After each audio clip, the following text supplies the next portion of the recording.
In the deep hush of an Egyptian evening, when the shadows of the palm trees stretched like long fingers across the sand, the people of the Nile turned toward cleansing. Before sleep could take them, they bathed not only their skin, but their thoughts. Cleanliness was not merely for health, it was a sacred preparation, a gentle offering to the gods of night. The water, drawn from the Nile or sacred wells, was considered blessed, holding in it the flow of the world's lifeblood. Each drop whispered peace, washing away not just the dirt of the day, but the noise it carried. A basin of cool water and a folded linen cloth sat in many households, waiting patiently for the ritual to begin. Mothers would bathe their children, humming old lullabies, brushing scented oils along their backs. Fathers would rinse their feet, worn from work, letting the day's burdens flow back into the ground. The body, once heavy with toil, became light in water. The soul, once tangled in thought, began to loosen. Sleep in Egypt did not come uninvited, was welcomed like a noble guest, and cleanliness was the first greeting. Scent followed water. Like prayer follows silence. Fragrant oils made from lotus, frankincense, or cedar were gently applied to the wrists, the neck, the soles of the feet. These were not indulgences, they were bombs for the spirit. They called upon the gods to take notice. The body glowed softly under the oil's sheen, warmed by the fading sun or the flicker of a lamp. With each touch, there was intention, to soothe, to center, to settle. This act of preparation was shared across class, from temple priestess to field hand. For the ancient Egyptians, sleep required order. Just as Mat governed justice and harmony, so too did she govern the order of the home before bed. Dishes were cleaned, lamps trimmed, linens shaken free of sand. The air itself was quieted. Loud speech fell away like dust from a cloak. Even arguments, if they lingered, were hushed by nightfall. It was not good to sleep with unrest in the chest. It was believed that to bring disorder into sleep was to invite chaotic dreams or disturb the soul's travels. Meditation, though not named as such, found its place in their nightly rhythm. Some sat silently, hands resting on knees, eyes fixed on a single flickering flame, or the moonlight dancing on water. Others whispered the names of gods, repeating them like lullabies. These soft repetitions soothed the breath, slowed the heart. As the stars rose, so did the stillness within. The mind, once busy with trade, harvests, or temple tasks, softened into something quieter, like the surface of the Nile at dusk. In wealthier households, servants assisted with cleansing and preparation. But even they, once their duties were done, followed the same rituals. Sleep made equals of all. No one entered the world of dreams without first bowing to its threshold. Even the pharaoh, in his golden chambers, was bathed and anointed, his linens smoothed by careful hands. But beneath all luxury was the same truth. A clean body invited peaceful sleep, and a quiet mind kept the demons of night at bay. Herbal remedies were sometimes consumed before sleep. These included teas made from chamomile-like plants, or tinctures from blue lotus, a flower that symbolized rebirth and divine sleep. These were not recreational, but reverent. Each sip was taken with the awareness that sleep was sacred. These gentle infusions calmed the stomach and the spirit alike, loosening the body's grip on the day. It was said that some dreams bloomed only under the influence of these sacred plants. Children were taught these practices from the moment they could walk. Their small hands learned to pour water. Their small voices joined in bedtime songs. Cleanliness and calm were not imposed, were inherited. A child who went to bed dirty or unsettled was gently guided, never scolded. The rituals were shared as gifts, not punishments. They were reminders that the night was not something to fear, but to honor. Silence was an important guest in the Egyptian night. Once bodies were cleansed and prayers whispered, a hush fell over the home. The clatter of the day ceased. Even the animals grew quiet. It was a silence that held depth, not emptiness, silence filled with stars, dreams, breath. This silence allowed the spirit to stretch, to begin its ascent into sleep. To disturb it was considered unwise, for the gods listened closely in such moments. The alignment of sleep with natural rhythms was essential. People went to bed with the setting sun, allowing their bodies to follow the rhythm of the earth. Artificial light was minimal.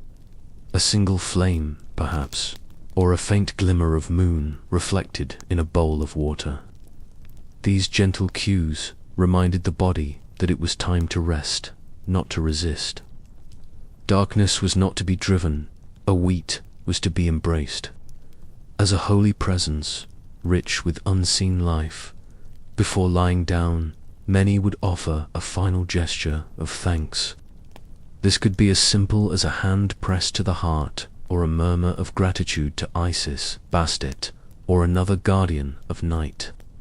These gestures aligned the heart with peace, allowing no bitterness to follow the soul into dreams. In such a state, sleep became an act of devotion, a surrender not to oblivion, but to something luminous and eternal. The bedding itself, though often simple, was sacred. A mat of palm fibers, or a wooden bed curved gently to the spine. Linen sheets, woven from flax grown in the Egyptian sun, were washed often and scented with herbs.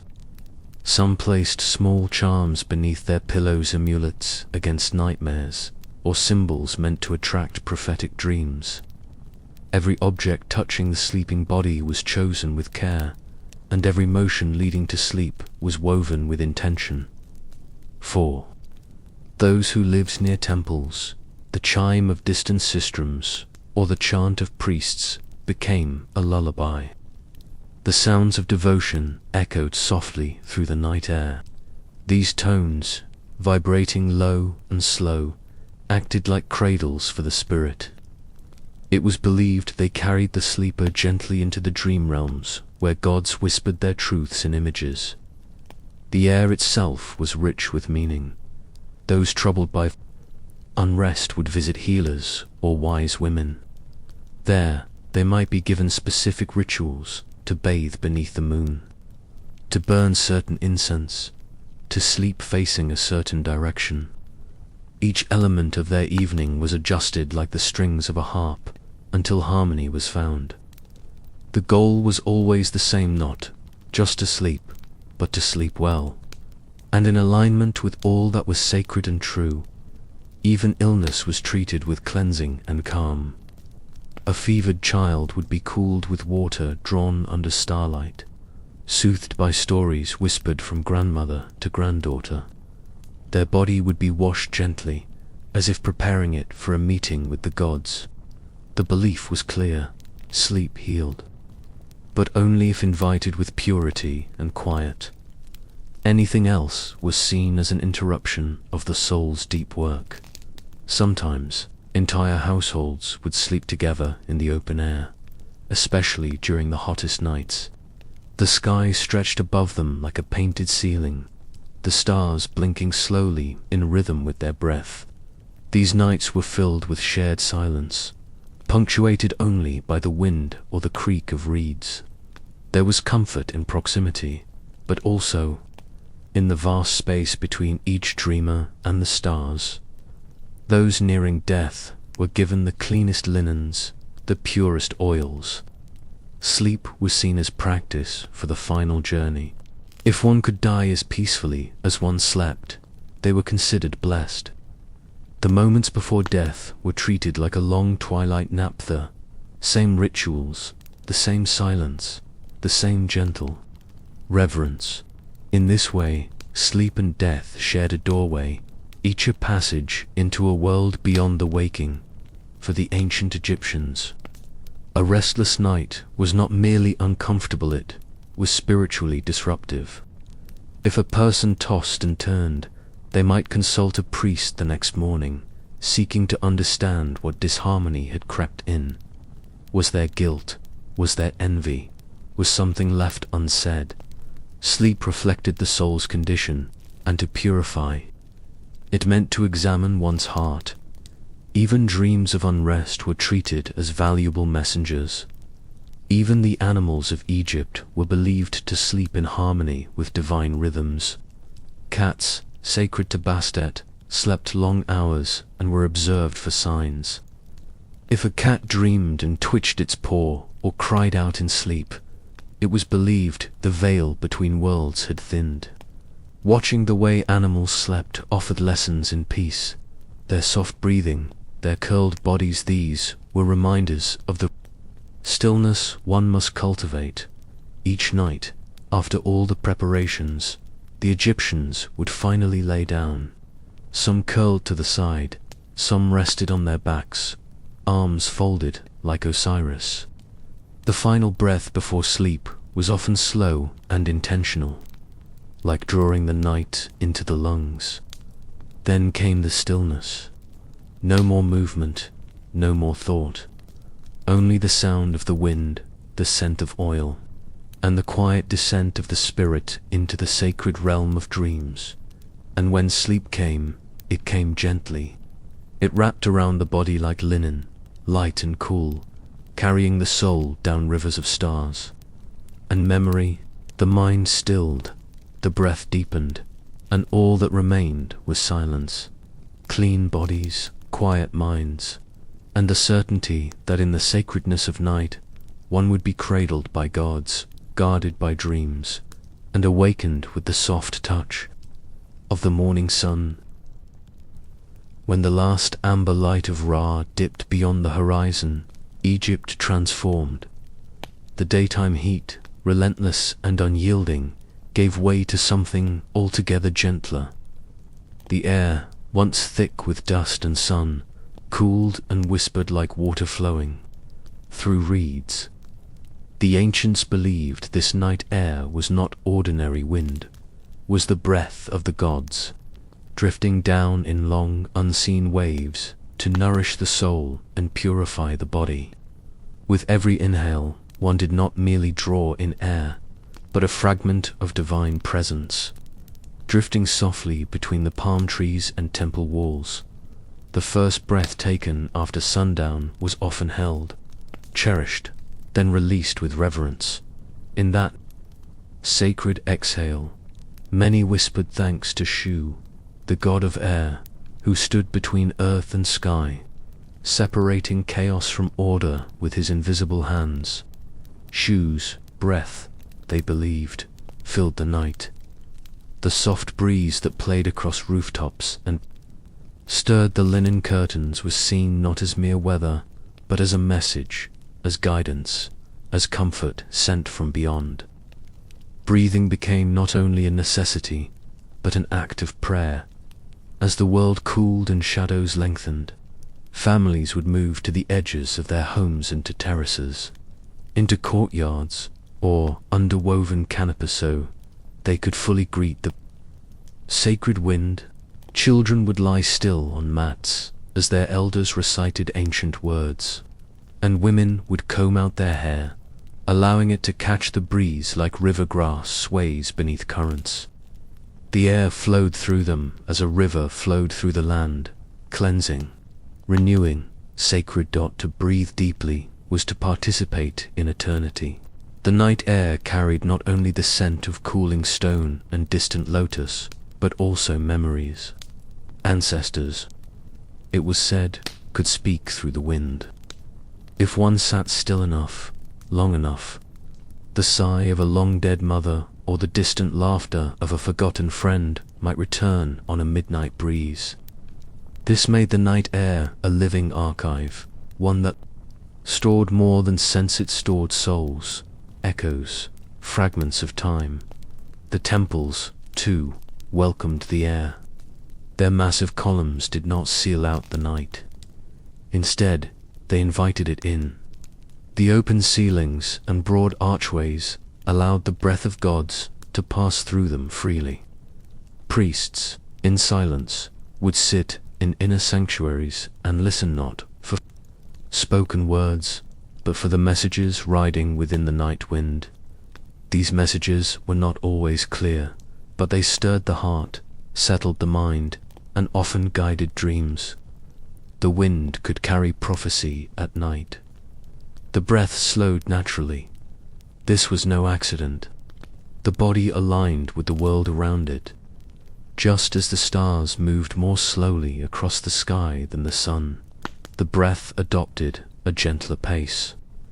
The Egyptians did not see this as sleepiness.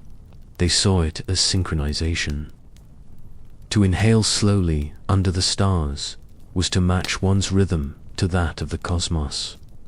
One became part of something vast, something older than the pyramids, something that moved beyond sound and language. In the great necropolises, outside the cities, the wind played a different role. It was said to carry the words of the dead. When a mourner knelt before a tomb and spoke to the silence, their message would ride the wind downward into the earth. And from the earth, perhaps, a reply would rise not in voice, but in sensation. A sudden chill, or warmth, or stirring of breath. These signs were understood not with the mind, but with the soul. The wind was the oldest messenger. Among the reeds of the Nile, the night air hummed. It passed over water, across open fields, through the narrow alleys of settlements, and between the arms of statues who watched eternally. Even the animals responded to it. Birds tucked their beaks deeper into feathers. Cats narrowed their eyes and turned toward the source. Dogs lay flatter against the ground. The night breeze stirred all living things and reminded them, gently, that they were not alone. Physicians often recommended exposure to the night air as medicine. A troubled sleeper, a grieving widow, a fevered child, they were all advised to lie beneath the stars and let the divine air touch their skin and fill their lungs. It was believed to carry healing particles, unseen but potent, which could ease sorrow, ease pain, and draw illness out through the breath. One did not simply rest. One communed with the unseen forces moving through the night. The priests of Thoth, the god of wisdom and the moon, especially valued this breath. They believed their deepest insights came not through study, but through silence and air.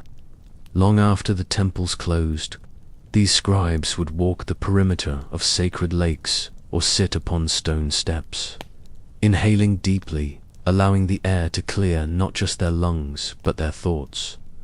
Clarity, they taught, came not from effort but from reception. The breath gave more than the hands ever could. In villages, the simple act of fanning oneself was often done not to escape heat, but to guide the air properly over the body. Elders believed there were points along the skin, particularly at the neck, wrists, and chests, through which divine breath could enter most easily. To direct air there was to anoint oneself invisibly. This was especially true for infants, who were fanned as they slept, not out of comfort alone, but to ensure they received their share of the god's nightly breath. The belief in this sacred air-shaped architecture. Homes had open courtyards, angled walls, and high ceilings to welcome and funnel the wind. These were not ascetic choices, they were spiritual ones. The flow of air shaped the flow of energy, and where air stagnated, so did the spirit. Builders and designers were seen as more than craftsmen. They were custodians of breath, shaping the space where the divine wind could move most freely. During the hottest months, some would sleep entirely on rooftops, wrapped in thin linen, eyes to the heavens. They welcomed not only the stars, but the full embrace of the divine air. They reported dreams more vivid, awakenings more peaceful. It was said that on those rooftops, one could be breathed upon directly by Nut, goddess of the sky, who arched herself protectively over the earth and exhaled gently into each sleeping chest. Breathing itself was a sacred act, made visible through ritual and honored in myth. The creation of man, according to some tales, occurred when the gods breathed life into clay. That same breath, first exhaled in the dawn of time, was believed to echo through each night. It never stopped, only transformed. When one breathed in during nightfall, they were receiving the first breath of creation once more, unbroken and eternal. Musicians, too, spoke of the air in reverent tones. Flutes were carved, not only for their sound, but for their ability to shape. Breath. A flute's tone was a sculpted sigh of the divine, and playing it at night was believed to amplify the power of the wind itself. These instruments were not merely tools, they were companions to the gods' whispers. A single note could ripple across a sleeping village, reminding all who heard it that they were part of something breathing and beautiful. The air even dictated prayer. Some words were meant to be spoken loudly in daylight, others were whispered only at night, carried gently by the breeze. These breath prayers, soft and half-formed, were trusted to find their way. Just as smoke rises to the sky, so too did these quiet breaths. The divine understood them without need for full sentences. The air was the language, breath was the prayer. Among lovers, too, breath was sacred. In the hush of night, lying close under a single linen sheet, they would match each other's breathing. The rhythm became shared. The air passed between them, a tender gift, warm and scented with oil and skin. They believed that in such moments, their souls touched through breath, and that this connection was more enduring than any touch of hand or word of mouth. Some claimed to hear voices in the air, not hallucinations, but soft impressions, names whispered, warnings murmured just before dreams. These messages, they believed, were sent from the gods or the distant dead, carried on the breeze for those who dared to listen. Such gifts were not feared, but cherished. To be chosen by the breath of the gods was a rare and holy thing. When morning came and the first light bled across the rooftops, the air changed once more. The divine breath receded, as if retreating to the stars. The wind stiffened, becoming sharp with days, duties, and noise. But the memory of night's air remained. In the lungs, it lingered in the hair, in the folds of cloth, in the silence behind the eyes. It reminded the people that every night they were touched by something eternal. The priests of Amun would sometimes gather just before dawn, breathing together in absolute silence. These last breaths of the divine wind, they believed, were the most potent. With the sun about to rise and the night about to vanish, they inhaled the last sigh of the gods. In this breath was wisdom, protection, memory. It was the final kiss before waking. And so the people of Egypt slept deeply, not merely because they were weary, but because they were held by darkness, by silence, by scent, but, above all, by breath. The breath of gods, the breath that cooled their skin, eased their bones, and carried their dreams like boats across the river of stars. They did not fear the night. They breathed it in. When night settled over the land of Kemet, it was not just the absence of light that wrapped itself around the world, it was the descent of silence, thick and holy.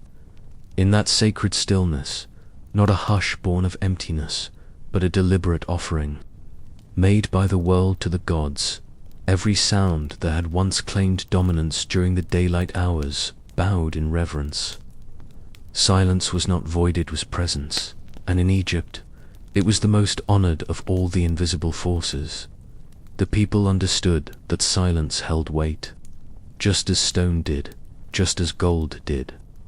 It was treated with the same respect one might show a deity in the temples of our men. Silence was not only a condition, it was a ceremony. Priests would enter the inner sanctum without speaking, not as a matter of discipline alone, but because they believed that the gods listened best when the human world stopped making noise. Speech might awaken attention, but silence invited divinity. Homes mirrored this reverence. As night fell, voices softened until they became whispers, and then whispers dissolved into gestures. Children were taught early to value the moments of quiet between the songs and stories of the evening. In that space, the breath of gods was heard, the rustle of unseen wings, the echo of a presence that needed no form. The night's silence was more than rest, it was ritual. Silence allowed the soul to rise, to travel beyond the walls of bone and skin, to drift through the corridors of dream and memory. It was said that in stillness, a person could hear their car speak, that fragment of spirit that stayed behind when the rest of the world turned inward. In this calm, free of noise and clamor, the car found room to stretch, to breathe, to remember its purpose in a world overflowing with distraction. In palaces, as in poor huts, silence settled like a respected guest. Even when royalty dined beneath torches and silver platters, there came a time in the evening when speech ceased and heads bowed, not in submission to man, but to the enveloping night. No matter one's station, all bowed to the hush that blanketed Egypt. The air, even warm, felt cooler when silent, and the darkness felt deeper when no voice tried to lighten it. Among scribes, silence was the boundary between thought and ink. They knew the power of words, but also the greater power in the choice not to speak them. Some words were never written, not because they were unworthy, but because they were too sacred to be trapped on papyrus. These words lived only in the heart and passed from soul to soul in silent understanding. Between scribe and God, the most important conversations were never heard by mortal ears. The desert, too, taught silence. Far from cities, the dunes spoke in movements rather than voices. Wind hissed gently against stone, and beneath 1,000 stars, one could hear not noise, but presence. Travelers who braved these stretches returned changed not because they had heard something new, but because they had learned how much could be felt when nothing was said. In the vast emptiness, they found the shape of the eternal. Women preparing. Sleeping spaces in the late hours moved gently, their anklets stilled, their tasks carried out with reverence. Even the sound of cloth being laid or oil being poured was softened, as if every act should bend to the night's quiet. A misplaced noise was not merely jarring, it was seen as disrespectful, even dangerous. Disturbed the sacred stillness, and one might call the attention of spirits best left dreaming. Silence held stories older than speech. It was said that the gods created the world not with a shout, but with a breath, and that before all things there was only hush. That hush lingered in sacred places, at the heart of temples, within the deep wells, beneath the roots of the papyrus. Groves. Silence was memory, holding time like a sealed jar, unopened yet full of meaning. For those who mourned, silence was the true mourner's companion. The loud wails of funerals gave way, eventually, to the deeper grief of stillness.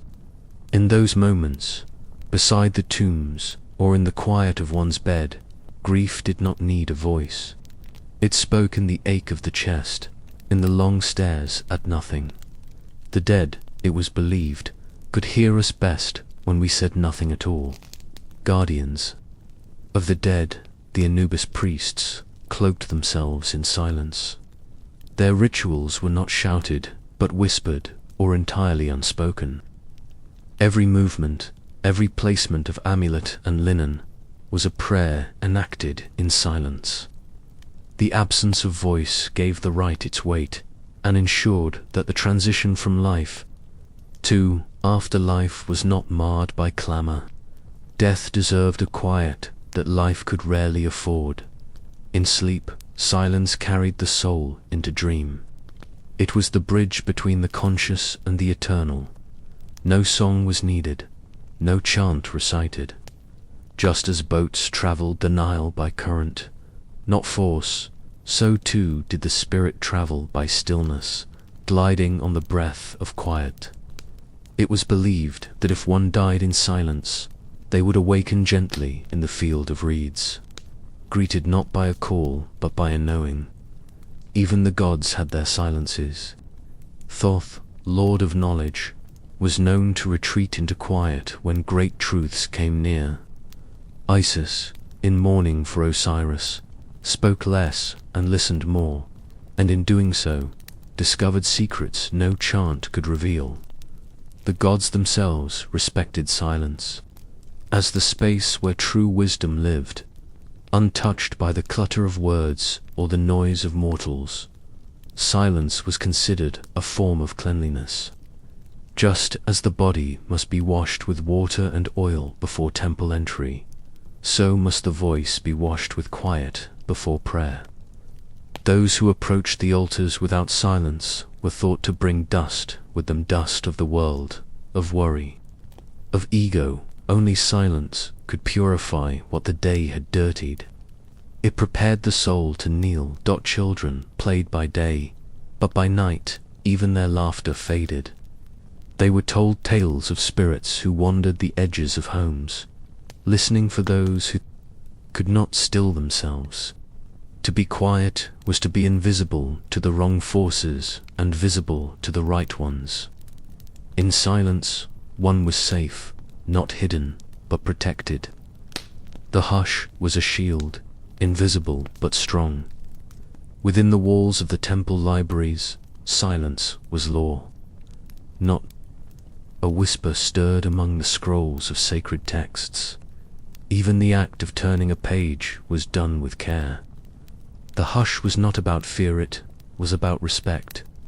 Every scroll, every glyph, every prayer contained echoes of the divine, and one did not speak over the voices of the gods.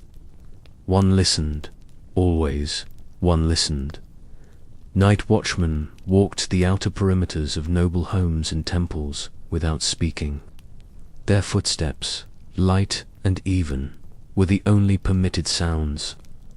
To break the silence with conversation was to weaken the night's power, to scatter the blessings it carried. The quiet was not empty, it was full of things that could only be felt in stillness. The watchers knew this. They kept vigil, not just with eyes, but with silence. Some said that silence had a shape, that it moved through rooms like smoke, curling gently in corners, clinging to ceilings, pooling near the feet of statues. That if one sat still long enough, they could see the silence like light seen behind closed eyes. That it had a color, a weight, even a scent. That silence was not passive, but present, active. Watching to love in silence was considered the highest form of love. A touch without words, a look held without sound, these were moments said to be so pure that no language could contain them. Even lovers learned that the truest declarations came in the quiet between breaths, in the pause before a kiss, in the hush after the heart had already spoken. Silence was intimacy, undressed, when the Nile overflowed and the world seemed reborn. In water and silt, there came a moment just before dawn when all was still. Not a bird called, not a reed rustled. That was the sacred silence, the moment when gods reviewed the earth, deciding what was to come. Farmers prayed in this hush, mothers dreamed of futures in it, and kings, no matter how proud, bowed their heads to it. Silence was not isolation, it was union.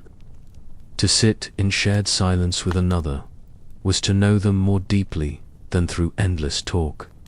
In such moments, there was no need to impress, no fear to hide, just being, just breath, just presence. In that space, the gods sat with mortals. In that space, the divine felt close enough to touch. And when morning came, and birds dared sing, and pots clanged, and voices rose again, there was a part of each soul that remembered the night's silence, that longed for it, that held it deep, inside, like a hidden scarab tucked under linen. For silence, once welcomed, never left entirely. It remained, waiting for the next dusk, when it could return and be honored again. When the stars began to shimmer faintly above the Nile's gentle waters, and the last of the twilight faded behind the palms, it was not the royal or the priest who lay down in first exhaustion, but the farmer, the stonecutter, and the laborers, who bore the sun's heaviest witness. Their backs curved like scythes from the day's burdens, skin darkened and thickened by years beneath Ra's burning eye. For them, sleep was not just rested, was reclamation. In the modest mud-brick homes, lined along the fertile edges of the river, families prepared for the night, not with ceremony, but with quiet necessity. The sandals came off, near the threshold. The feet washed with cool water from clay jars that had waited in shadow all day. Linen robes, dampened from sweat, were replaced by thinner ones, clean and worn, smelling of crushed herbs or simply of clay and sun. They did not seek elaborate comfort. What they sought was silence and shade. The beds they lay on were often little more than mats woven from papyrus reeds, softened over time and memory. In winter, these would be layered with woven blankets. In summer, laid directly on the floor, to capture the breeze from the small openings that looked toward the stars. They were not made for beauty, but for relief. And yet, they cradled the weary with a reverence no palace cushion could rival. The farmer's sleep came heavy, fast, and full of earth. His limbs often twitched in the early moments of rest, still echoing the motions of hoeing, sowing, bending, and lifting. His hands, rough as the bark of date palms, curled loosely around invisible tools, even in dream. His breath slowed into the rhythm of harvests, of oxen plodding, of river currents, steady and slow. There was no pretensely surrender. Stone cutters bore a different fatigue, one that nested deep in the shoulders and neck, where chisel met rock and echo struck bone. Their sleep came slower, sometimes haunted by the percussion of their own labor, those eternal taps against granite and limestone that carried into the skull. Yet, when slumber did arrive, it was thick, almost holy. Their dreams were often of silence, of fields untouched by quarry dust, of temples completed and no longer demanding their bones. Families shared space in those sleeping quarters. Children lay beside parents, sometimes with limbs entangled, the closeness offering not just warmth, but protection. Infants rested in slings of cloth tied beside the parents, rocked gently by the breath of the night and the heartbeat of exhaustion. There was no luxury of privacy, but the bond of shared toil bred a harmony that made even the most modest rest. Profound evening meals played a part in ushering sleep. A simple porridge of barley, perhaps a fig if the day had been kind, was eaten. Slowly, hunger sharpened gratitude, and the act of chewing, of sharing food in candlelight or under moonlight, signaled the body that it was time to let go. Their gods did not expect hymns or goldenly. That man returned to the dust in humility each night and rise again. Shaped anew, the dreams of the working class were not empty or dull. The mind, freed from commands and tasks, wandered into visions of impossible fields, of cool springs hidden beneath ancient rocks, of pyramids carved by breath alone, rising without pain. Sometimes the dead came to visit, parents long gone, neighbors swallowed by plague or war. These dreams were received without fear. They were considered gifts, reminders, whispers from the other side of the sun. Some men dreamt of animals, cattle, strong and fat, birds flying over full granaries, fish leaping into their nets. Others found themselves in palaces they would never touch in waking, their hands suddenly soft, their backs straight. In the dream world, there was no tax, no lash, no overseer. There was only the echo of what could be, and even that illusion was enough to steady the spirit for another dawn. Women who bore the weight of bread-making, child-rearing, weaving, and water-hauling slept in deep coils of pain and pride. Their days were a sequence of endless motion, their nights the only pause. And still, some would whisper prayers before laying down to Torit or Base, gods of childbirth and home. They did not fear the dark, for they had conquered it in every laboring breath. They entered sleep like warriors sheathing their weapons. Sometimes, after a long day's toil, sleep arrived not in a home but under the open sky. Farmers caught in floods, builders finishing late into twilight, would curl against a warm stone, or the soft silt of the field's edge, trusting the moon to keep watch. In these moments, the stars became both ceiling and audience, bearing silent witness to the dignity of fatigue. Dreams under open skies were said to be the clearest. Those who worked with animals often fell asleep murmuring the names of their flocks. Shepherds dreamed of lambs curled beside them, oxen speaking in human voices, or jackals they had once feared bowing respectfully. Their connection to the animal world bled into sleep, where lines blurred and speech was shared. The bond between man and beast in Egypt did not stop at death or dreaming. Laborers building tombs or pyramids, though living in temporary camps, often created sleeping spaces with surprising care. A smooth stone here, a woven mat there, sometimes even small charms carved into the rock around their beds. These were not just for comfort, but protection. They knew too well what lay beneath the earth, what walked after midnight, in sleep. They were vulnerable, and so they armored themselves with ritual and memory. Not all slept peacefully. Some carried wounds, physical, emotional, spiritual, that denied them full surrender to night. These individuals turned to herbal infusions, heated stones wrapped in cloth, or whispered blessings over cups of beer to soothe what the day refused to yield. Their dreams were often troubled, fragmented, marked by images of tools breaking, children crying, crops failing. Still, they tried again each night, hoping for stillness, as the cool air of late night brushed across their bodies.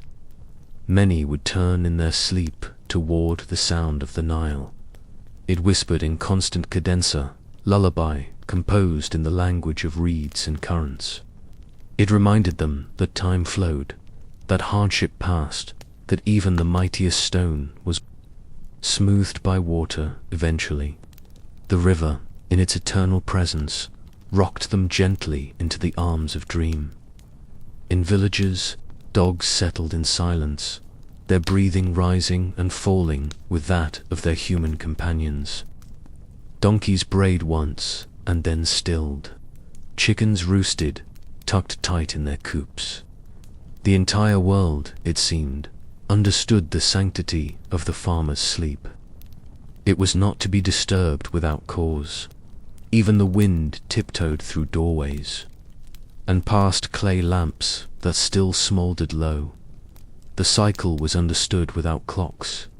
Sleep arrived with the stars and ended with the birds. When the first ibis called, the dream dissolved like mist on the riverbank. The farmer stirred. The stonecutter rolled his shoulders and reached for his chisel. There was no bitterness, only the quiet nod to another day. But for those few hours, in the world between waking and the next labor, they had been kings till children learned from an early age to respect the sleep of their parents. They crept, whispered, listened. They saw how sacred rest was after sun-blistered work. In time, they would grow to cherish their own moments of nightfall, understanding that sleep was the body's temple, not just a pause in life, but life itself restored. The poor did not lack dreams. In fact, it was said the best dreams were theirs, born not of luxury but of longing.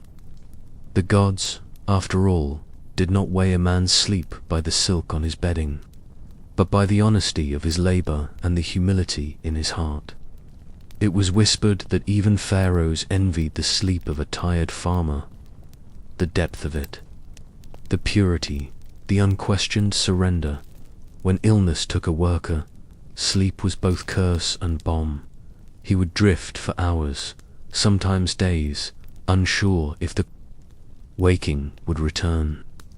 Families sat near, fanning him, praying that this sleep was only healing and not passage. Sometimes it was both. Sometimes a man fell asleep and did not rise, and those who remained only whispered. He is now among the field of reeds, where work is light and the food is sweet. So it was that sleep among the common folk of Egypt was not low or forgettable.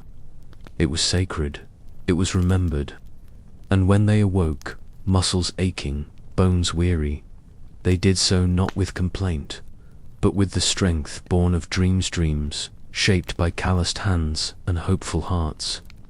They stood, they faced the sun, and they worked again, knowing that sleep, precious sleep, would wait faithfully at the other end of the day. There existed places in ancient Egypt where sleep was more than escape, it was transformation.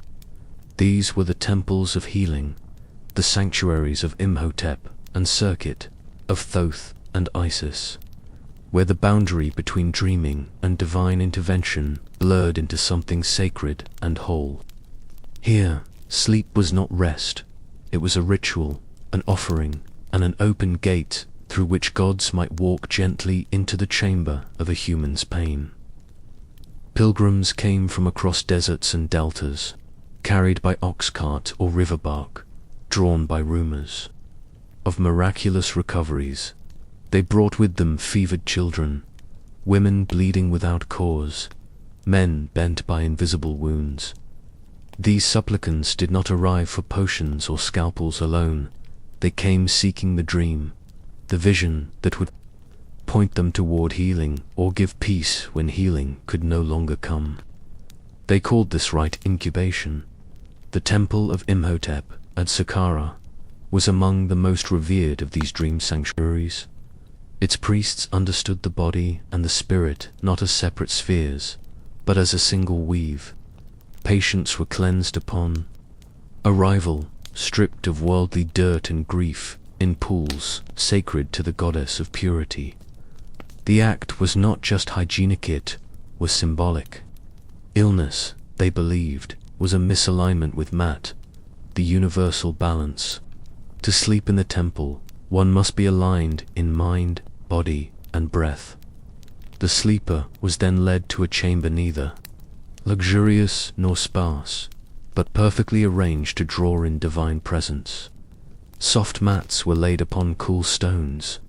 Incense spiraled into the rafters, myrrh to clear the mind, lotus to open the soul. The walls were painted with scenes of healing gods, their hands raised in blessing. The air itself held attention, a silence, so profound it seemed to vibrate beneath the skin. Before lying down, the supplicant offered a spoken prayer. Some whispered their symptoms, others begged forgiveness. A few offered riddles or poems, believing the gods loved cleverness. The words mattered less than the surrender. Healing could not occur in a clenched spirit. It had to arrive through openness, like breath through parted lips or sun through a broken roof. Dreams in the temple did not come like ordinary dreams. The priests said the gods would walk beside the dreamer, sit at the edge of their sleeping mat, or whisper instructions into their ears. Some reported feeling a presence lifting their pain mid-dream, like a heat unwinding from the chest. Others saw themselves drinking golden water, or being wrapped in linen and reborn through sacred flame. Each vision, though cryptic, held a key dot in the dream time often bent. What felt like hours was mere minutes, and sometimes days passed in an instant. The sick might meet loved ones long dead, or hear the voice of a god speak in their mother's voice. These encounters were recorded in detail by temple scribes the following morning, and priests trained in the interpretation of dreams would read them as doctors read wounds. Not all dreamers were healed instantly. Some were given symbolic tasks. Within their dreams, climb a mountain made of blood, swim across a lake of snakes, or gather feathers from a sky that resisted gravity. If they succeeded in the dream, the real body would begin to mend. If they failed, the illness might persist, but a second night's dreaming might offer another path, another chance. Healing was a conversation, not a miracle. In one famous record, a woman from Thebes entered the temple, suffering from paralysis in her left side. Her dream showed her floating in a blackened river, where a falcon descended and pierced her leg with a golden beak. When she woke, she wept from pain, but later that day, she moved her toes for the first time in months. The temple declared her touched by Horus. Her recovery was slow but certain. Temple physicians would often use the dream to guide their physical treatments. If a patient dreamed of being wrapped in honey and bees, the healer might apply salves of beeswax and herbs to the aching joints. If one dreamed of being buried alive, the priest might take it as a warning that the patient needed to purge grief or suppressed emotion. Dreams did not replace medicine, but they illuminated its paths. Children were frequent visitors to these sanctuaries, brought in the arms of desperate mothers. Their dreams, uncorrupted by logic, were often the most potent. Some spoke of gods playing with them in gardens made of light. Others described being held by giant hands that hummed lullabies. Their illnesses sometimes vanished overnight. Even the high priests admitted that the gods preferred the dreams of the young, where belief was unbroken and fear was still soft. Those who were not healed physically still found meaning in the dreams. Some were given peace with their fate, visions of the afterlife so vivid they no longer feared death. They returned home not cured, but transformed, walking lighter, smiling more. To be seen by the gods, even in sleep, was to be reminded that one's suffering was not invisible. The dreams were sometimes dark. Not every healing was gentle. A man might be chased by lions, torn open in the dream, only to wake with ease in his chest for the first time in years. A woman might see her unborn, children floating in a river of tears, grieving through the vision, and then find herself fertile months later. Pain, when guided by divinity, was sometimes the vessel of restoration. Some temples employed dream interpreters who also crafted talismans based on the dreams. A woman who dreamed of crocodiles would be given an amulet of Sobek. A man who heard laughter in the tombs might wear the eye of Horus on a cord of blue faience. These charms served as reminders, not superstitions, embodied fragments of the dream kept close to the heart. Even the priests dreamed within these sacred walls. Many had once been patients themselves. Their connection to the divine deepened not through ritual alone, but through nights spent trembling on stone floors, mouths open in sleep, waiting for the gods to step forward. They believed healing must be shared from experience. Only one who had dreamt with the gods could truly translate their riddles. Rituals of sleep were passed down through generations. Certain phrases were said before lying down, calls to Mat, to Thoth, to speak truth through symbol. Oils were rubbed behind the ears, under the feet. Some placed a tiny image of base under the headrest, inviting the jovial god to ward off nightmares. Dreaming was treated with the care of a prayer and the weight of a journey.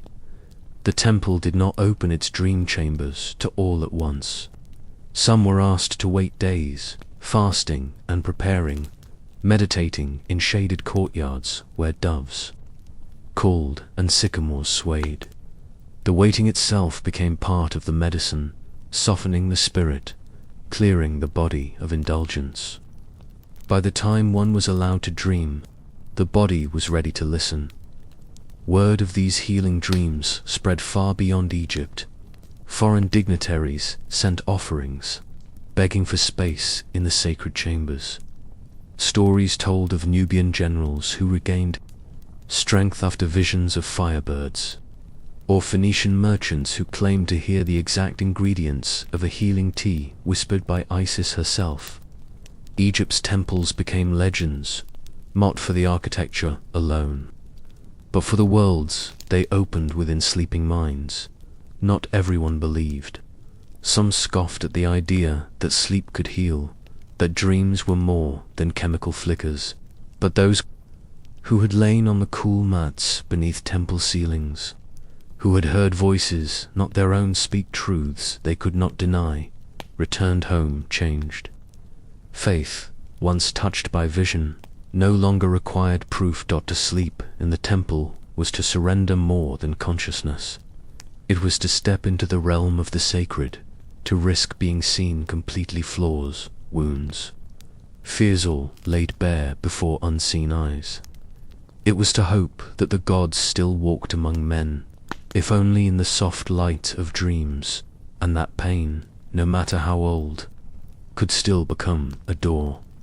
And so, long after the temples fell silent, and the gods of healing were whispered only in cracked papyri, the memory remained that there had once been nights when illness met divinity, when sleep was the stairway, and when a dream could be a cure. The ancient Egyptian did not see the bed merely as a place to rest a weary back. It was something far more intimate, more eternal. It was a threshold between life and death, a place where the breath softened into dreams and the soul was most vulnerable to both blessing and danger. In this space of stillness, kings, priests, laborers, and children alike lay down each night, not simply to sleep, but to surrender. Sacred act that mirrored the eternal sleep of the tomb. The very construction of the bed echoed this sanctity. Raised from the earth on legs carved like lion's paws or bull's hooves, it elevated the sleeper from the dust of mortality. The wood, often acacia or sycamore, was believed to carry divine properties. To lay on such a frame was to rest in the embrace of something half live, half spiritual. A cradle fashioned from nature's wisdom and humanity's craft. No part of the bed was accidental. The slats were aligned with care, allowing the breeze to flow gently beneath the sleeper, cooling the skin and carrying off impurities. Linen sheets, woven with tight patterns, were bleached in sun and prayer alike. The pillow was not soft, but carved, shaped like a crescent to support the head's sacred weight. The headdress lifted the skull just enough to align it with the stars. Beds often faced particular directions. Some pointed westward, toward the setting sun, as if the sleeper walked each night toward Osiris, god of the underworld. Others faced east, so that at dawn the soul would rise with Ra. Orientation mattered. It placed the sleeper in harmony with celestial rhythms. To lie otherwise was to court spiritual misalignment, a danger taken seriously by even the humblest household. The bed was also protected. Amulets were tucked beneath the legs. Carvings of Base, the dwarf god who laughed away demons, danced along. The frame. Mothers whispered charms before laying their babies down. Lovers placed ankhs or symbols of fertility under the sheets. In sleep, the soul wandered. One had to ensure the body left behind was shielded against things that crept in darkness. No. One entered the bed unclean. Bathing before sleep was as essential as food at sunset. The Egyptians knew that the physical world clung to the body, and what clung could follow the soul into the dream realm. Oils, frankincense, lotus, cedar were rubbed into the scalp, behind the ears, between the toes. These scents were not indulgence. They were offerings, disguises, and shields. To share a bed was to enter a spiritual contract. Married couples lay side by side, not simply in affection, but in alignment. Their breaths joined, their dreams often converging. It was said that if two hearts beat in harmony upon the sacred bed, the gods would hear their whisperings. Love, when expressed here, was not carnal alone, it was cosmic. A reenactment of the first embrace between Geb and Nut. Children's beds were watched with extra care. Nightmares were believed to be real visitors, entities who fed on the innocents. Dreams, beds carved with images of lions or falcons, served as guardians. Mothers sang lullabies, not just to comfort, but to fortify. The song itself became part of the sacred space, a latticework of protection stretched from word to wood. Sickness often began in sleep, and so the bed was also where healing began. Herbal sachets were hung near the head. Stones were placed beneath. The frame to channel energy. If a person dreamed of fire or snakes upon their bed, it was taken seriously, an omen of imbalance. Priests would be called to bless the space, to reorder it with chants and smoke, restoring the bed's purity. Death itself was understood through the metaphor of the bed. Tombs were built with stone couches, their headrests still facing the east. The body, wrapped in linen, lay as if merely sleeping. The sarcophagus became the eternal bed, the final chamber where the soul would lie until rebirth. What began in the humble wood of daily sleep ended in the gold and granite of burial. Some beds were passed through generations, carried like relics. A grandfather's bed might hold his essence, his dreams etched into the grain of the wood. Sleeping on such a bed was to connect with ancestry, to absorb wisdom through slumber. It was not uncommon for people to weep upon laying down in an inherited bed, feeling the breath of the past against their cheeks. Dreams themselves were believed to root in the bed's material. A bed made from wood struck by lightning was said to carry visions of prophecy. Beds carved during particular star alignments were thought to attract better dreams. Craftsmen who made beds often performed small rites, asking the gods to inhabit their work, to make the wood remember light even in darkness. The poorest homes honored the bed, even if it was only straw atop bricks.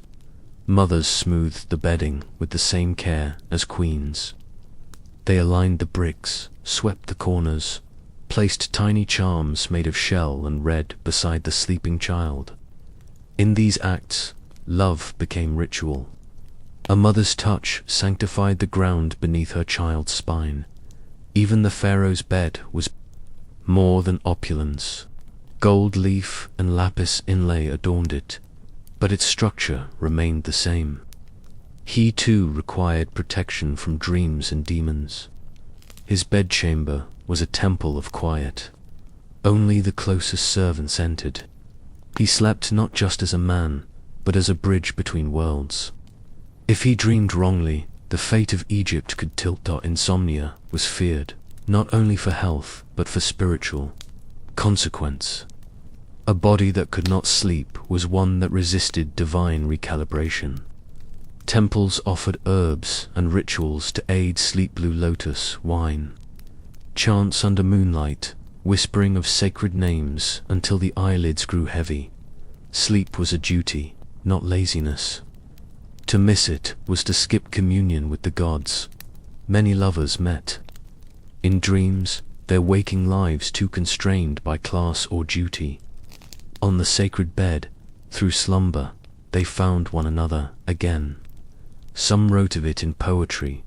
Though he walks far from me, he returns each night beside the headrest, his scent in the linen, his voice at the edge of sleep.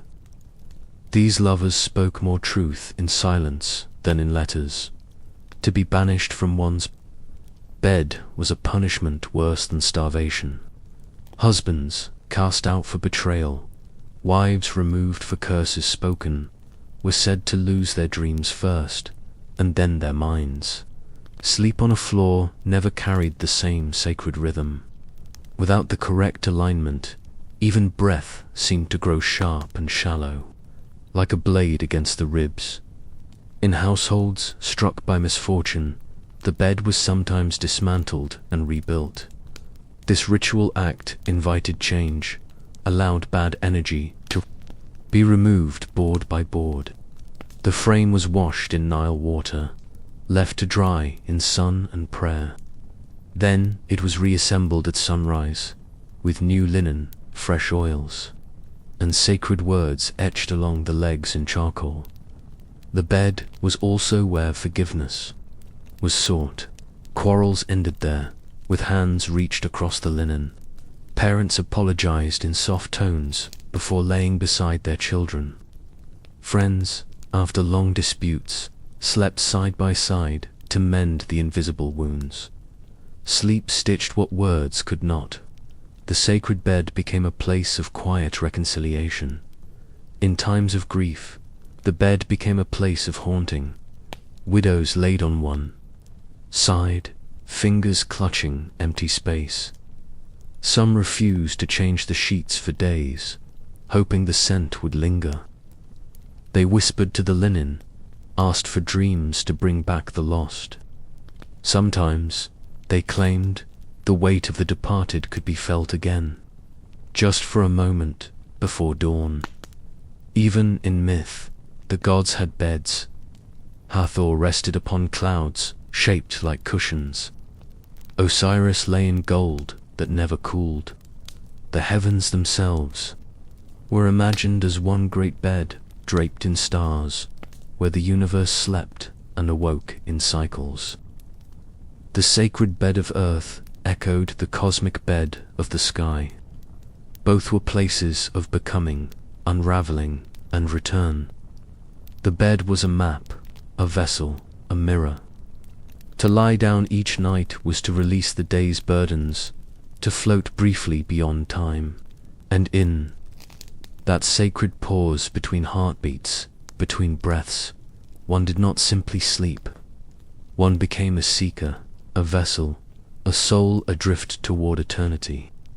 The sacred bed held them gently, as it always had and always would. In the heart of ancient Egypt, when the desert cooled and the river whispered lullabies through papyrus reeds, children were not merely sung to sleep, they were guided into slumber by the stories of gods, beasts, and stars. Sleep was never simply rest, it was a bridge between the seen and the unseen. And to walk this bridge, children needed tales, that held the cosmos in their breath, and love in their bones. Mothers sat beside red mats and tiny wooden cribs, their fingers gently stroking the curls of a sleeping child, while their voices wove epics into the dusk. These were not ordinary stories. They were spells in disguise, cradling the child's spirit like an invisible amulet. Each word summoned an ancient memory, each pause a silence filled with cosmic awe. They told of Nut, the sky goddess, who arched her body across the heavens like a mother stretching protectively over her children. Every night she swallowed the sun, so it would not burn the earth in its rest. And come morning, she gave birth to it again, proving to young ears that even fire could be tenderly cradled, that even endings were gentle beginnings. There were tales of Khonsu, the moon god, with a face as pale and hands that healed fevered brows. Children were told how he chased away night spirits with silver light, and how his soft footsteps could only be heard by the good-hearted. If a child had a dream without fear, it was because Khonsu had brushed their forehead and whispered, "You are safe." Parents whispered stories of Ra sailing across the night sky in his golden boat, battling serpents of chaos while their children dreamed. When you sleep, the mother would say, "Ra fights for your peace." And when you wake, the light returns because you believed. In such stories, belief itself became armor, and the child learned to carry faith like a second skin. The stars were not random dots to them, they were spirits of the loyal dead, watching over little ones as they slept. That one, a father, might murmur, pointing to a glimmer in the sky, is your great-grandmother. She loved dates and sweet cakes. She watches to make sure you don't eat too many. The cosmos became a vast, playful family album. Even the scarab beetle, a humble creature by day, became a myth at night. Children were told it rolled the sun across the sky, just as it pushed dung across the sand. Nothing is too small, the father would say, to move the world. In the soft glow of lamplight, such lessons became lullabies that nestled deeper than dreams themselves. Sometimes, siblings whispered myths to each other long after the grown-ups had fallen silent. They spoke of Anubis with his jackal face, who didn't frighten good children, but guarded them from those who lurked beneath the bed. Anubis walks on quiet paws, one sister told another, and licks your ear if you've been brave. Fear became a creature with soft fur. Bedtime in Egypt was not about obedience. It was a sacred time of storytelling, where knowledge passed not through stern instruction, but through wonder. A child didn't merely learn the names of gods, they felt their presence in the rustling reeds, in the warmth of linen, in the pulse of the Nile beneath the floor. A favorite myth was of Isis and her son, Horus. Every child knew that Isis had protected Horus from the poison of snakes and scorpions by singing him magical spells. Mothers recited these spells softly beside their own children, hoping that the ancient protection would ripple across time and wrap around their babies like a soft blanket. Sometimes fathers told darker tales, but even these were wrapped in tenderness. They spoke of Apophis, the great serpent who tried to eat the sun, but always failed. "That's why we tell stories," they'd say, "because as long as someone remembers Ra, the snake cannot win." In this way, storytelling became myth and comfort braided into one. The Sandman was not a creature to them, but a breeze sent by Shu, the god of air. It arrived with a hush, like reeds brushing the ankles of the gods. If a child's eyelids drooped during a tale, it was said that Shu had kissed them with his silence. To resist sleep was not punished, was simply seen as the child being unwilling to leave the world of gods too soon. In every household, the stories differed slightly. In one village, Bastet danced to lull babies into sleep. In another, Tauret stood at the foot of every bed, her hippo belly rocking back and forth in a silent, sacred sway. But always, these myths were tailored with love, told through breath, warmed by rice and milk, lips dusted with honeyed date. In royal nurseries, nurses spun the myths with greater pomp, invoking full lineages and celestial alignments. But even they leaned close at the end and whispered, "Sleep now, little one. Osiris has kissed your shadow." No child, from bricklayer's son to pharaoh's heir, was denied the lullaby of the cosmos. If a child cried in their sleep, the parent didn't rush to scold the dream away.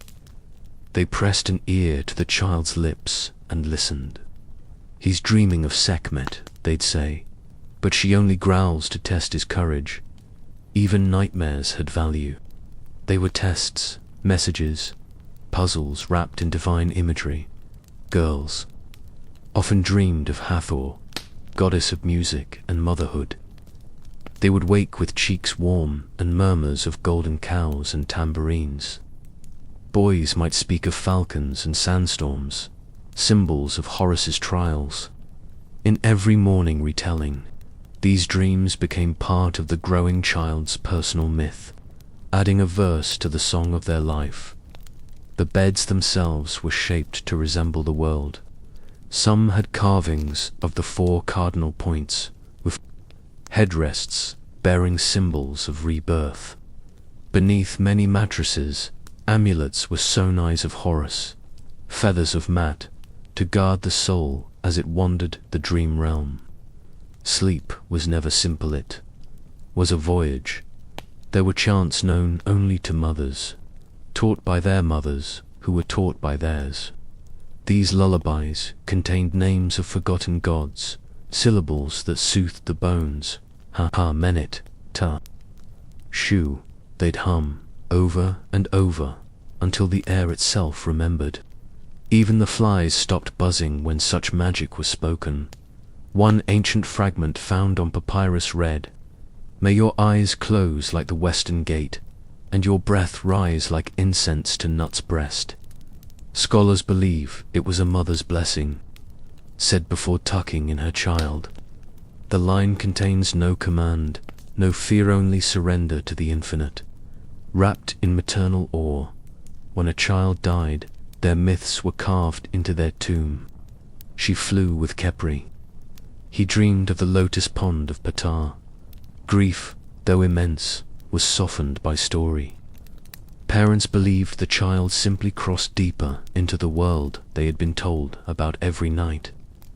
There, the gods were waiting. Already familiar friends, even today, echoes of those lullabies drift in Nile villages. Grandmothers murmur tales of sun and scarab, of moon and lioness, into the ears of modern infants. Though names have faded and temples crumbled, the practice remains, to wrap a child in myth, and let sleep carry them across the heavens like a boat on sacred waters. Because in Egypt, even the youngest souls were not forgotten. They were not silenced by sleep. They were held, watched, and cherished by gods who never tired, who never closed their divine eyes. And each story whispered into the dark was a lantern lit on the long, starry road of dreams. In the tender silence before the first ibis stirred its wings, the world belonged to the breath. The Egyptians did not know the sound of jarring bells or mechanical clatter to greet the day. They rose with rhythm, not rupture with the shifting color of sky, not the ticking of gears. In homes built of mud brick and mystery, the morning was slow and sacred, as if the soul needed gentle coaxing back from the world of dreams. There was no need for clocks in a land where the Nile dictated time more eloquently than metal hands ever could. The river's rise and fall whispered messages to fishermen, to scribes, to priests alike. The light, too, carried instructions, spilling over the desert with a blush that told farmers when to rise, when to listen, when to walk barefoot to their tools. Children were not dragged from sleep in haste. their minds jarred into alertness. They stirred when the day stirred, often guided by the scent of wet earth or the gentle rustle of linen curtains. Their dreams faded like mist off the Nile, not ripped away but laid down gently, stored somewhere behind their waking eyes. Mothers knew to wait. There was no rush to prod a sleeping child. Their bodies had grown under starlight, and their minds had touched sacred myths during slumber. To interrupt too soon was to sever the invisible thread between the dream world and this one, a thread that some believed gods still walked upon. Men who worked the fields rose without command. They opened their eyes to a ceiling of woven reeds, and to the smell of last night's fire turned to ash. Their fingers flexed before their legs moved. Some muttered quiet blessings to Hopi, the god of the Nile, or pressed a hand to the floor to feel if the world still pulsed warmly beneath them. For women, the first moments of dawn were not for labor but for alignment. Before lifting pots or braiding a daughter's hair, they closed their eyes a little longer. It was not laziness, it was listening. They listened to the murmur of wind outside, to the voices of their ancestors, to the silence inside their chest, where wisdom often slept. There were no roosters bred for punctuality, only birds whose songs began when the light was true, and not a second sooner. If one bird called too early, it was ignored. The people trusted nature to know when time belonged to the gods, and the gods did not wear sandals in a hurry. Priests did not bang gongs or shout from towers to rouse the city. They lit incense, slowly let it curl skyward, and began morning chants in low tones that blended into the wind. Those who were meant to hear it did not with ears, but with spirit. The day began not when it was forced, but when it was ready. Young lovers stretched in the dim rooms where lotus petals had dried on the floor. They looked at one another without need for words. The new light gave them new eyes. They knew that day would carry its own demands soon enough. But these moments were untouched, sacred, uncounted, in temples. Novices woke to oil lamps still flickering from the night watch. Their mentors did not rush them into ritual. Instead, they gestured softly, allowing the young ones to blink off sleep like birds shaking dew from feathers. Reverence, after all, was diluted by haste. Craftsmen waited until the light slanted just right through their workrooms. They believed shadow had a voice, and it must be consulted before any tool was lifted. The shaping of wood, stone, or gold was not mere labor, it was dialogue, and no good dialogue ever began with shouting. Even animals moved with dignity. Oxen did not bellow to be yoked, they waited. Cats blinked, stretched, and wandered toward the doorways as if they'd remembered something important during the night. The stillness held until it was willingly broken, and even then, only in parts. No one feared being late. The concept of lateness was foreign in a culture that measured existence by harmony, not punctuality. Being in time meant being in tune. If the sun was late to rise behind a cloud, so be it. The people waited, and in that waiting, they learned grace. Households opened like flowers. One by one, mats were rolled aside, water was poured over sleepy fingers, and silence gave way to soft murmurs. There were no alarms to kill the dream-only voices that carried the same rhythm as the Nile. Waking was a tide, not a switch. Some elderly people sat with their backs to the wall, greeting the morning with eyes that had seen decades of dawns. They watched how the color changed, how the air thickened with warmth. They sipped barley drinks slowly, and remembered days when their own children had stirred beside them. The smell of morning bread was its own kind of call. Women needed dough, not to fill bellies fast, but to send a message through the scent. We are alive today. The coals glowed, not with urgency, but with reassurance. Even fire, in Egypt, knew how to rise politely. Merchants began preparing their stalls, but not with clamor. Their fingers arranged beads and fabrics, as if setting out offerings. Buyers would come in time. No one barked prices before the sun had fully risen. Trade, like prayer, required presence. Hand presence took patience. Fishermen untied boats without yelling to one another. Their eyes met across the water, and small nods passed between them. The river responded in kind, offering her currents in quiet patterns. No splash disturbed the surface until both man and God had agreed it was time to begin. In wealthier homes, servants padded across mosaic floors on bare feet. They didn't rush to open shutters or pull off covers. They moved like wind in reeds, letting their masters wake when they would. Dignity was not tied to urgency, was tied to peace. The children of scribes and nobles often woke to stories, not commands. A father might sit beside the bed and recite a line from a scroll or a poem. The sun does not force itself, it waits to be seen. With those words, the child blinked open eyes, already wiser than the night before. Even funerary workers, who dealt with the dead, rose with care. Their work was never rushed, every movement was measured. For them, every dawn was a rehearsal for eternity. There was no place for speed in the presence of ancestors. The concept of productivity did not exist as a race against time. The day unfolded, yes, but it unfolded like a lotus, one petal at a time. If one's work was done by sunset, it was enough. If not, tomorrow held the rest. Only the gods held perfect schedules, and even they sometimes lingered. In the heart of all this was an understanding. To wake was a gift, not a command, not an alarm, not a punishment. It was a soft permission, a divine invitation. And when the people of Egypt opened their eyes, they did not leap up in panic. They lay still for a moment longer, letting the new day settle upon their skin like dew, letting their souls catch up to their bodies, before stepping into a world that had waited for them, not demanded them. Death in ancient Egypt was never seen as abrupt. It was not a thief in the night, but a long-expected guest, arriving after preparations both physical and spiritual had been completed. To the people of the Nile, death was the final sleep, the sleep that did not wake, but wandered. They greeted it not with fear, but with reverence. The body was not discarded, but cradled like a sleeping child, bathed, scented, and laid down as though it were only resting beneath eternity's blanket, in homes where grandfathers dozed, beneath fig trees and mothers hushed children with lullabies. Death was not banished from daily life. It sat nearby, calmly, watching with eyes that did not blink. It was spoken of gently, wrapped in stories and symbols, as a passage, not an end. When the elderly grew frail, their families did not cry in panic, but gathered closely, whispering prayers, stroking hair, and placing amulets under pillows as if they were tucking them in for the longest nap. The tomb was not merely a grave, it was a bed for the soul, carved into stone with patient hands. It faced the horizon where Ra, the sun god, would rise and guide the departed through the dark.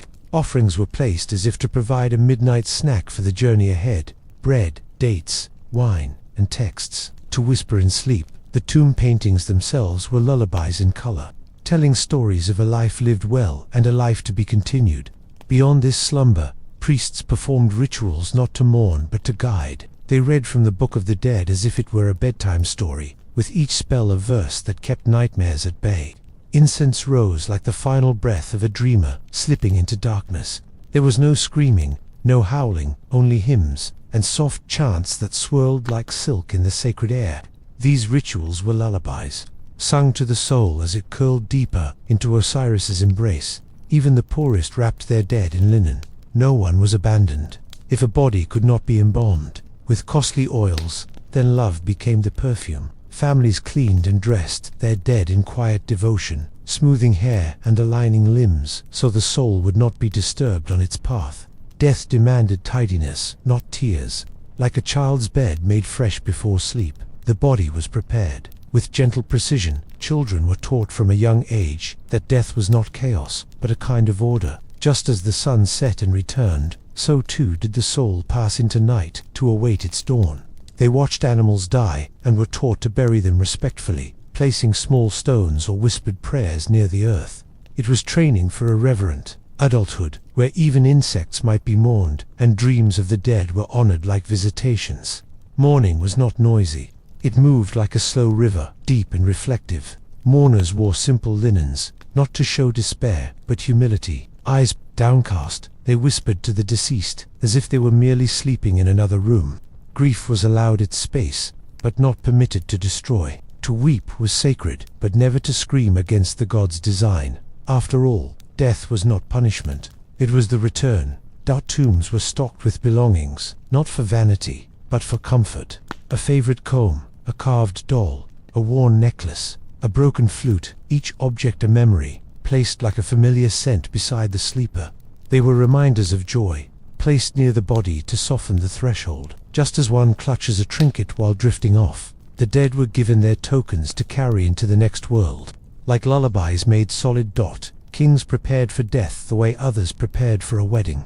It was a ritual life lived toward, not away from. They constructed pyramids like giant beds, draped in stone instead of silk, where they could rest while their names echoed into eternity. These were not mausoleums of terror, but grand cradles for gods to be. Death, to a pharaoh, was coronation in sleep's deepest realm. Common folk, too, saved all their lives to buy space for the afterlife. A simple coffin painted with stars, a papyrus scroll to recite by heart, a small figure of Anubis to stand guard. These were treasures more precious than any gold. These preparations said, "Let me lie well. Let my sleep be honored."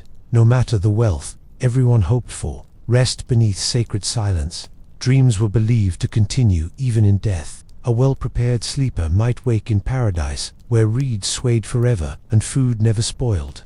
The field of reeds, their vision of heaven, was not a kingdom of clouds, but a rural peace. There they would fish, harvest, and walk under gentle suns. Death was just the longest night before the softest morning, and it awaited all. Cats, so adored in life, were often buried beside their masters. They were companions, not just of waking, but of dreams. Some believed they guided souls through Duet, the shadowy land between life and judgment. In sleep, cats padded across beds. In death, across tombs. Their presence was protection, soft, silent, watching just like sleep itself. Sleep was practiced like a rehearsal for death. Beds were sanctuaries. Rituals before sleep mirrored those before burial, cleansing, quieting, aligning the body. One slept facing east, to greet Ra again, or west, to walk with ancestors. The body's stillness at night trained the spirit to leave gently, just as it would when it left for good. Funerary texts spoke of waking in the afterlife, not rising, but a slow dawning. The spirit did not leap up, but unfurled, like a flower touched by morning. This was the gift of proper death, a sleep so deep it birthed eternity. Improper death, by contrast, was feared. It was like being shaken awake in the middle of the best dream, unfinished, unready. The hands were never rough. They moved like nurses at twilight, touching the body not as a thing but as a vessel for memory. They whispered prayers to soothe the soul that lingered. They massaged oils into stiff limbs, not to preserve, but to comfort. Even in death, the body was not forgotten. It was spoken to, thanked, honored. Mummification was not macabre. It was an art of preservation, a final act of love. Strips of linen were layered like layers of sleep, one over the other, until the body was dressed in eternity. Eyes were painted open so that the soul might see light again. Mouths were opened, ritually, so the soul could speak. These were not corpses, they were dreamers, paused in divine mid-sentence. Those who could afford it commissioned statues of themselves, not for vanity, but to be remembered in form. A statue in a tomb was like a dream that stayed behind. It gave the car somewhere to sit, to smile, to listen. They believed the dead still visited, still watched, still cared, as though peering from under a linen sheet, half asleep, waiting for familiar voices. Villagers passed on stories of the dreaming dead. A grandmother might appear in someone's sleep, whispering advice. A brother might return to warn of danger. These were not hallucinations, they were respected communications. To sleep was to touch the veil, to dream was to speak beyond it. And so, even living people listened closely to the messages wrapped inside their nightly rest. No loud farewell was ever made to the dead. Instead, there was a bow, a kiss to the forehead, perhaps a single tear dropped onto the linen. The living walked backward from the tomb, never turning their back to the one now sleeping. It was not a goodbye, it was sleep well, spoken in the oldest tongue. The heart, preserved in a jar or placed back inside the chest, was not seen as flesh, but as truth. It would be weighed in the afterlife. If it was light, the soul would pass. If heavy, it would be devoured. Sleep, therefore, was not just peace, it was moral preparation. To sleep well in death, one had to live well in life. Thus, when the last breath left the lungs of a beloved, Egypt did not collapse into panic. It lit candles, it recited names, it prepared the sacred bed. Death was the sleep of gods, and all humans from slave to scribe, from fisherman to queen deserved to lie down as stars did, cradled by time, watched over by ancestors, dreaming forever in a silence that was never empty. We walk over them now with careless feet, stepping across the ancient courtyards as though they were merely stone and silence. But beneath the dust and sand, beneath the cracked hieroglyphs and wind-worn pillars, the memory remains, not ours, but theirs. These stones remember the sandals that brushed them, the chants that echoed against them, the hands that carved prayers into their skin. We have forgotten the words, the rites, the quiet laws of reverence, but the stones have not. They whisper still, if one only listens, with sleep behind the eyes, in the hollows of temple walls where shadows linger longest. There live the breaths of those long past. Every chisel mark is a heartbeat, every faded symbol a breath caught between sleep and death. The limestone remembers the warmth of builders' fingers, the rhythm of copper tools, the pauses for prayer beneath the beating sun. Even in our modern stillness, the stones hum faint lullabies, not for us, but for those who once dared to dream in their presence, who laid down their burdens at their feet. A sarcophagus does not forget its occupant. The weight of a soul is never truly lifted. It settles like dew, gently pressed into the coffin's corners. The lid, once sealed with ceremony, still hears the name it once protected. Even when tombs are broken open by time or greed, the stone within still clings to its memory, like a dream that refuses to fade. We look at them as relics, artifacts, curiosities. But the stones look back, older than understanding, waiting patiently for someone to remember how to remember. Even the stone steps know the weight of ritual. They recall the slow, deliberate ascents of priests in white linen, bearing incense and offerings, climbing not for height, but for holiness. Their edges are worn not by erosion alone, but by intention, thousands of steps taken with reverence, one after the other, in unbroken cycles. To us they are uneven, cracked, but to the past they were the spine of ceremony, the ribs of sanctity.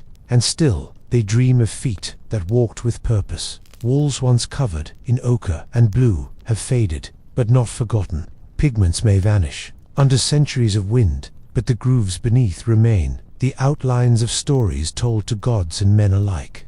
We stare at fragments and imagine completion, but the stones do not need our guesses. They know the whole of what was once painted, the sacred boats, the sky goddess stretching above, the sacred cow whose breath was the wind. The stones carry the full song, while we hear only its scattered notes. Obelisks pierce the sky, not with arrogance, but with memory. Each one was a prayer in stone, standing upright so the gods might read it more clearly.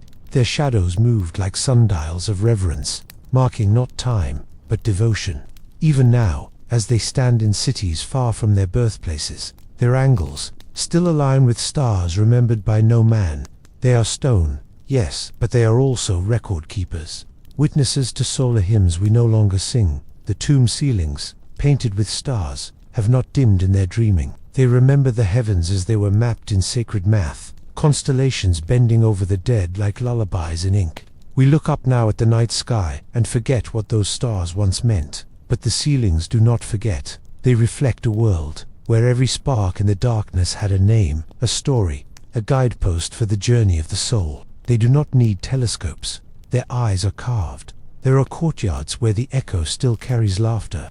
Children once played between the columns while their parents prayed, their laughter unbothered by sanctity. The stones cradled both joy and devotion, as if there were no difference. In these places, silence feels not empty, but full. One might sit for hours and feel watched, not by ghosts, but by memory. The air, heavy with heat, still stirs with those forgotten moments.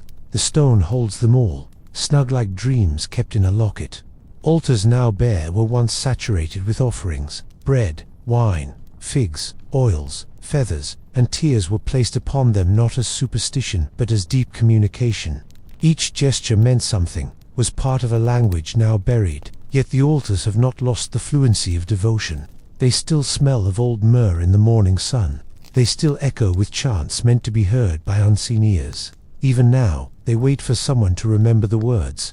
At Karnak, the columns rise like forest trunks, each ring of glyphs a growth of memory. They were designed not just to impress, but to preserve. The inscriptions are more than decoration. They are a record of rain, war, moonlight, and love. The stones speak in spirals, upward into the sky, as if hoping the gods might lean down, again to listen. People now rush past with cameras, but the columns remain still, waiting, humming softly to themselves in the language of stone. Some doorways still hold the air of passing souls. One can stand beneath their carved arches and feel the temperature shift, the stillness thicken. These were thresholds not only between rooms but between realms. When a priest stepped through, or a mourner, or a king, it was not just movement, but transformation. The doorways remember the difference. They remember when stepping through meant stepping beyond, when each arch was a veil lifted between waking and what lies beyond. Cenotaphs' empty tombs are filled with memory even. In their hollowness, they housed not bodies, but longing. Built for those lost at sea, or swallowed by sand, they became anchors for grief, a place for names to rest, when bodies could not. The stones there are gentler, quieter, murmuring only in sighs. Yet their memory is no less vivid. They carry the weight of sorrow shaped into dignity, of absence transformed into sanctuary. The stone becomes a kind of mercy dot in forgotten shrines. Soot still clings to ceilings where oil lamps once flickered. The flickering was not random, it was rhythmic, meant to pulse like breath. Those flames cast light on icons now shattered, but the stone still holds the patterns of their warmth. In darkness, they can almost be seen again, like dreams recalled in fragments upon waking. The soot is a fingerprint of devotion. The stones do not forget the fire, only the names of those who lit it. Graffiti scratched by board guards or lonely pilgrims now stands alongside royal inscriptions. The stones make no distinction. All memory is sacred to them. A name scrawled in haste beside a formal cartouche becomes part of the same tapestry. These casual marks, the crude sketch of a dog, the plea for safe passage speak as clearly as the grand declarations of kings. The stones remember both, the powerful and the pleading, the famous and the forgotten. Pathways worn smooth were not eroded by weather alone. They were polished by procession. Funeral marches, festival dances, solemn steps of pilgrims who believed, each footfall sacred. The ground remembers them as motion woven into permanence. Even when no one walks them now, the path still feels traveled. One can stand there and feel the thrum of countless feet, like a drum beat slowed to stone. We may have abandoned the rhythm, but the stones still tap. There are stones that once heard confessions, not in booths, but in whispered breaths pressed against temple corners. People spoke their secrets to the gods in private spaces, voices trembling, hearts bare. The stone listened without judgment, only silence, and it remembers, not the sins, but the humanity behind them. These corners are still heavy with hope, with shame, with the need to be seen. They may no longer echo, but they hold the shape of every whispered word. Statues whose noses have been broken, whose eyes have been gouged, still hold presence. Damage does not diminish memory, it clarifies it. The scars speak louder now, reminders of conflict, conquest, or simply time's indifference. Yet the stone still radiates the intention of its creator, a likeness of a god, or a man who wished to be one. These statues do not mourn their wounds, they wear them like badges of long dreaming, unbroken in their silence. Even rubble holds stories. A fallen stone, half buried, may once have been a cornerstone or a lintel over a sacred space.